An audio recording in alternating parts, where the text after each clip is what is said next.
So I work a lot with public employees. I spent 20 years in the Marines and I spent 7 years as a police officer. And especially here in the Seattle area, we also have one industry, Boeing, that's left that still has something that not a lot of other people have in the private sector. And that's a defined benefit pension where they're going to guarantee you a payment for the rest of your life. So there's actually some planning things that you can do around that pension, really to decide how you're going to maximize your retirement, the amount of money you have, or maybe retire a little bit early. It just really takes a deep dive into the numbers on what's the best for you. So this video is going to be about just 3 different options to help you think about maybe how to best maximize your pension. I actually was working with a couple different folks, a firefighter here locally in the greater Seattle area, and also a Boeing pension plan participant who has money in that Boeing pension plan. They're in 2 different phases of life. So the firefighter, he's in his 40s. We're helping him build his wealth so that he can ultimately retire, and they actually want his wife to work a little bit less in the future. And then my Boeing pensioner, he's in his 60s and he just pulled the plug the other day after we came up with a good income plan for him. So if I haven't met you yet, my name is Chris Reed. I'm the owner of Capital Partners Wealth Management. I spent all those years in the Marines and as a police officer helping people. And just because I do money stuff doesn't mean my mission stops now. So hopefully you find something useful for you in this video on how to maximize your pension. I'm gonna basically use both examples and we're just gonna get into the math a little bit on how to really try and maximize what you're doing with your money and with that benefit that you've got that not a lot of other people have. So scenario number 1 is actually that Boeing pensioner. He was 65 and he had a pension plan that was worth, if he were to roll it out, about $175,000. So with him, what we looked at was, this is the classic conundrum that everyone with a pension is always going to face. If you're a state employee, or if you work at Boeing, or if you have a pension, you're basically going to see like 3 different options.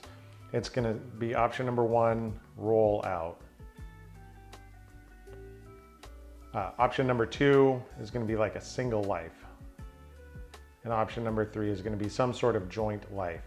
Now these are just annuities, okay? So if you're a teacher, you own an annuity. If you have a pension, you own an annuity. If you have any type of thing that's gonna guarantee you a payment for life, you own an annuity.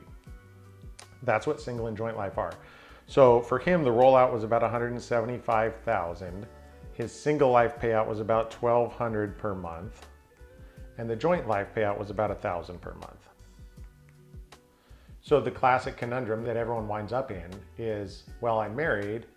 Typically men are older than their wives. So a lot of times when it's male pensioners, they're saying, well, no, because if I die, you know, if I take this single life payout, that $1,200 a month sounds nice, but if I die, then my wife is left with nothing. So then they kind of usually grin and bear it and grit their teeth and say, well, there's that $1,000 a month. I guess I'll take less so that I know when I go to bed at night, if I don't wake up in the morning, my wife is still going to be taken care of. So this 65-year-old had a younger wife who actually brought a child into their relationship, and the son is about in his 20s. So the one other thing that this client of mine said was, look, not only do I want to make sure my wife is taken care of, but I would like to leave my son something. So this is actually a little bit more difficult to accomplish, because even if you take that joint life payout, how pensions work is once the last person who's drawing that paycheck dies, the money stops. So we looked at the options. We said option number 1 is that single life at $1,200 a month. That sounds nice, but I need to take care of my wife. Option number 2, the joint at $1,000 a month. But neither one of those accomplished its third goal, which was to leave money behind. What we actually ended up doing was option number 3. We rolled that money out, and because there are some investments that are available that still pay really high dividends or rates of return with a lot of safety. Now there's risk, but it's a different type of risk than most people are familiar with when they just throw money into the stock market. So we actually rolled it out to Charles Schwab. We took that $175,000 and put it in a structured note investment, which is just kind of like a bond that pays out around 8%. So we actually found this sweet spot where we checked this box of maximizing the amount of money he has. We checked this box of making sure that his wife was taken care of until she passes away.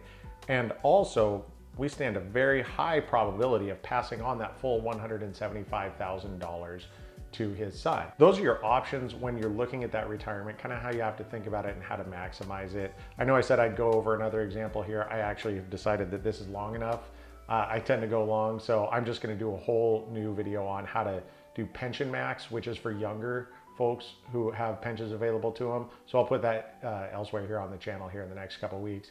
So if you found something useful here, please go ahead and leave a comment. If you think this would be useful to somebody else in your life who has a pension, even if you don't, go ahead and pass it on. And if you have any questions, you can drop them down below and I will respond to them when I find time between driving my daughter to soccer and running this business and generally doing all the other things that a small business guy has to do. So thanks so much.